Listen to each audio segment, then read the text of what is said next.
हमें यहाँ पे क्वेश्चन दिया गया है, रीजनिंग का क्वेश्चन है रेलवे का। यहाँ पे क्वेश्चन दिया गया कि 6 का संबंध जो 12 से है वह इस संबंध 4 का क्वेश्चन मार्क से, मतलब क्वेश्चन मार्क के जब पे इसमें से कौन सा नंबर आएगा हमें यहाँ पे फाइंड करना है। तो देखिए हम यहाँ पे मान लीजिए कोई दिमाग लगाए कि जैसे मान लेते हैं 6 गुणे 2 6 दूनी 12 हो जाता है, और यहाँ पे 4 गुणे 2 4 2 पूरा करेंगे तो कितना जाएगा 8, लेकिन 8 ऑप्शन में से कहीं पे भी नहीं है, तो हम लोग दूसरी विधि लगाएंगे इसके लिए। तो इसके लिए हम सबसे पहले क्या करेंगे देखते हैं। देखिए यहाँ पे 6 का क्यूब कर लेंगे। 6 का क्यूब मतलब घन होता है, तो 6 का घन होता है 6 216 लिख देते हैं 216। फिर इसका गुणा कर देंगे, मतलब सभी अंकों का आपस में गुणा करना है।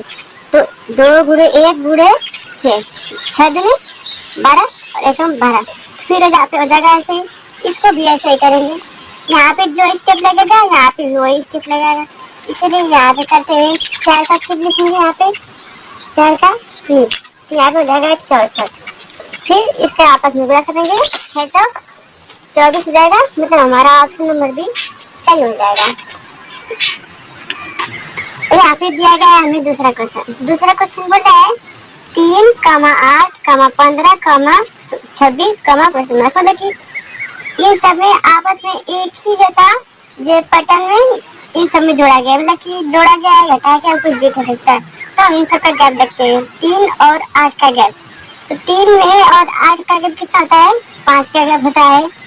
8 और 15 में गैप कितना होता है, 7 का गैप होता है। 15 26 में 11 का गैप होता है, मतलब कि यहाँ पे जो संख्या आ रही है सभी संख्या अभाज्य संख्या आ रही है। तो यहाँ पे 3 में 5 जोड़ेंगे, मतलब 5 जोड़ेंगे तो 8 हो जाएगा। 8 में 7 जोड़ेंगे 15, 15 में 11 जोड़ेंगे 26, मतलब 26।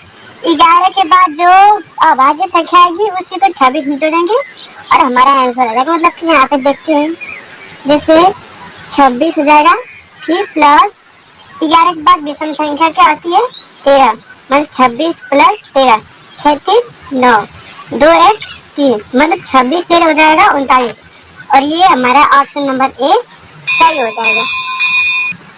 यहाँ पे दिया गया हमें तीसरा क्वेश्चन रीजनिंग का है।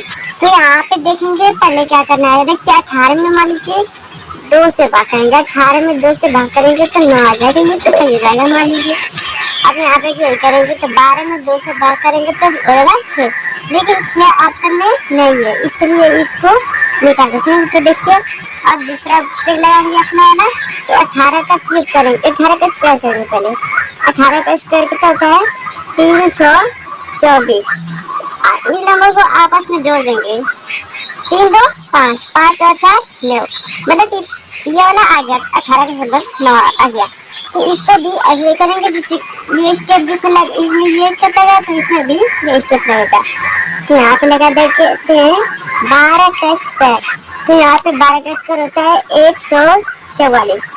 144 में इनको आपस में जोड़ देंगे, 4 4 8 होता है और 1 9, इसका 9, मतलब कि ऑप्शन नंबर ए इसका सही हो जाएगा।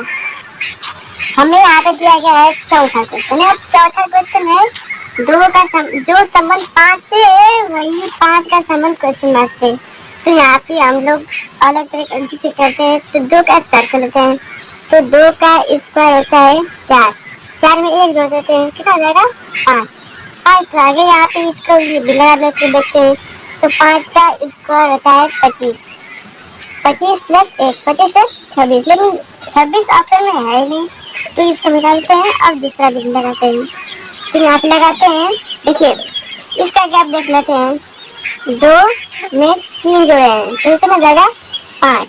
हाँ, मतलब कि 2 के बाद विषम संख्या क्या है, तो 2 के बाद विषम संख्या 3 आती है, तो 2 में विषम संख्या 3 जोड़ देंगे तो हो जाएगा 5।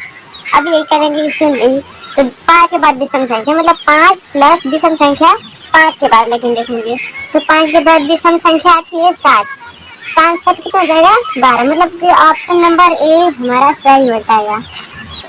हमें यहाँ पे बहुत खतरनाक क्वेश्चन दिया गया, ये वेरी इंपॉर्टेंट क्वेश्चन है, इसको लिख सकते हैं वीआईपी, मतलब वीआईपी क्वेश्चन है। इसको देखते हैं पहले, इसमें देखते हैं क्या कॉमन है, सब में 2 द्वारा मतलब 2 कॉमन हो जाएगा यहाँ पे।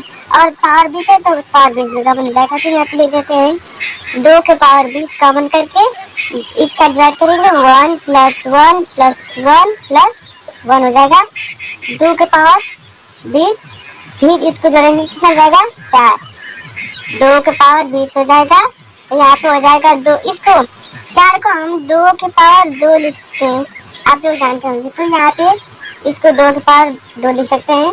और देखिए एक फॉर्मूला होता है a के पावर n गुणे a के पावर m, मतलब कि a के पावर n गुणे a के पावर m फॉर्मूला होता है, तो इसको लिख सकते हैं a के पावर m प्लस n ना, तो इसको लिख सकते हैं, तो 2 के पावर 20 प्लस 2 कर देंगे तो 2 के पावर 22, इसका आंसर हो जाएगा। तो आंसर नंबर ऑप्शन नंबर 20 सही है।